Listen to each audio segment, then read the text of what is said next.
rahoittamokonseptia. Okay. Ja jos mä koitan kiteyttää, niin sitten täydentäkää te, että rahoittamo voisi olla siis sellainen, otettaisiin tavallaan käyttöön esimerkiksi feissaamisen konsepti.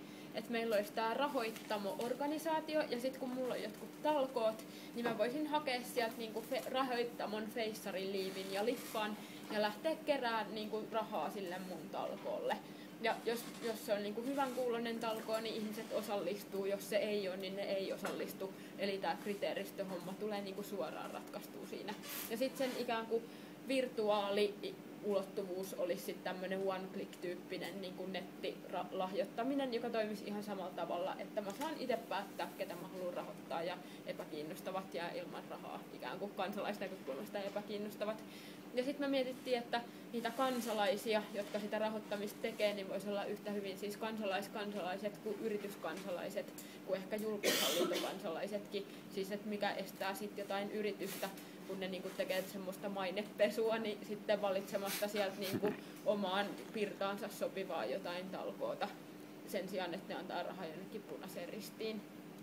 Voisiko kaupunki tukea tätä startuppia sille, että ne päättäisi, että me laitetaan tänä vuonna väkisin 20 000 euroa johonkin?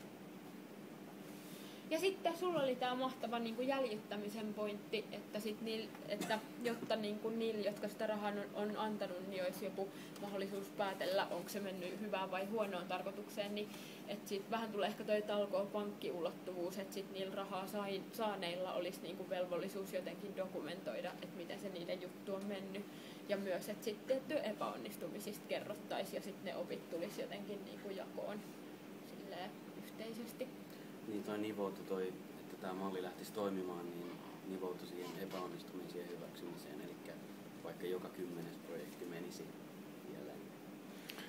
Jotta tämä olisi helppoa näille talkoolaisille, niin mun mielestä tässä voisi olla yksi työntekijä, jonka tehtävä on tavallaan toimittajamainen.